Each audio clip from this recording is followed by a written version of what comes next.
Another day, another building in public video. This comes with a little bit of a story. Bear with me. Then I'm going to show you what I actually used or a version of it in a spreadsheet. You'll understand in a second. And then I'm going to show you how Grapevine has made that significantly easier, faster, and more sustainable for the glue holders out there. So story time. When I was thinking about Grapevine, it really came from this example. I was the OKR program owner at the last company that I worked at full time. We adopted Lattice as a company. Now, if you're not familiar with Lattice, there's an OKR or an objectives and key results segment to their software. And the way that it's supposed to work is that you put in your company OKRs, they cascade down to the team, to the individuals. This is how it actually worked in our specific situation.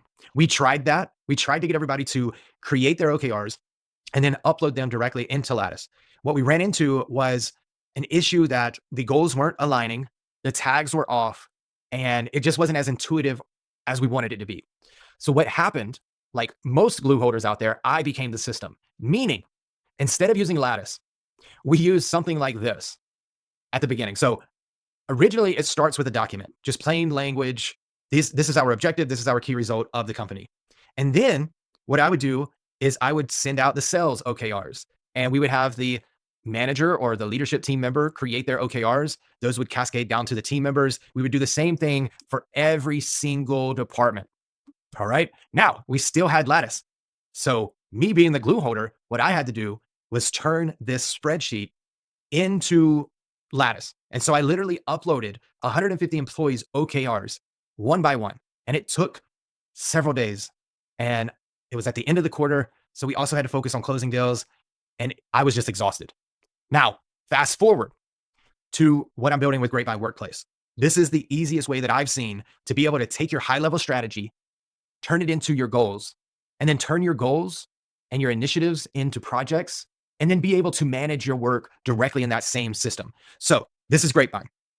If I open this up into our strategy, I've already created this document with company level OKRs. And you can see we have our objective 1 company level with the key results underneath it. So that's how we started, even at the last company. Now, this would have been so much more valuable and helpful for me if I could take that note and then turn that note into OKRs with a click of a button. So I take this, I generate the OKRs. So I'm going to give it a second to do this, and then we'll continue from there.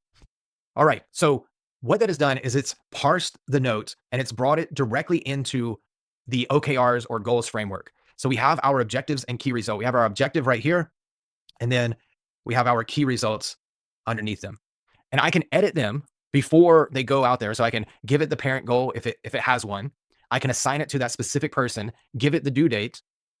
And for this video, I won't make it so long. I won't go through all of them, but I can give it the due date. I can even draft it, make it active, or request approval. So for all these, I'm going to make them active because they're active, or they should be. And then I can do the other part later. So once I do that, I'm going to click create those OKRs, and they all go in here. Now, I'm a solo founder, so all these are for me, but you can see this is the company level. Then we have the department level.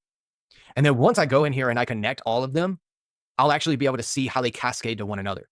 And then throughout the quarter, I'm going to be able to track how well we go about this, right? Now, that's the simple part of taking a simple plain language note and turning it directly into OKRs. Now, the next part is let's take those initiatives that are attached to the OKRs and create projects. So again, I'm going to go over here to generate AI or with AI. I'm going to select the note. So let's just go ahead and start with Q1 Initiative 1. And so while that is preparing, it's going to do the same thing that we saw with the OKRs. All right. So we already have the project name here. I'm actually going to change it.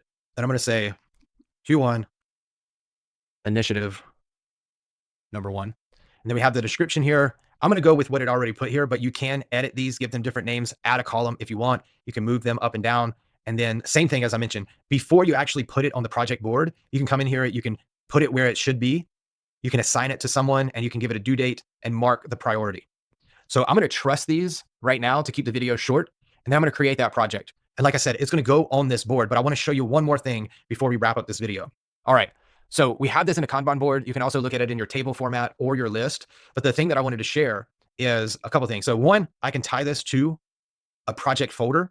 Whenever you have the project folder, it automatically creates this dashboard for you. So all the initiatives that I have are going to live in our 2026 OKR projects, and I'll be able to see where we stand on each initiative. But here's the other thing. I can link it directly to the OKR. So let's say I'm just going to click one. I'll make this right whenever I look at it, and I don't want to make the video so long. So let's just say that we want to run this, and then we can even link it specifically to a key result. And then once the initiative or the project is completed, that OKR is automatically going to get updated as well. So let's go ahead and link it to the OKR. And now as I continue to go through this, it's going to update the OKR. And that's literally way faster, way more efficient, and way better from the way that I did it before. So if you're trying to take your strategy for 2026, turn it into goals, and then turn those goals into projects or initiatives that you can track, this is probably the quickest and easiest way that you can do this. And I'm more than happy to help you. But building in public, we're still working on things. You can also have workflows here too.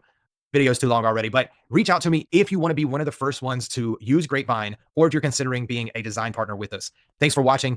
I'll see you in the next Building in Public video.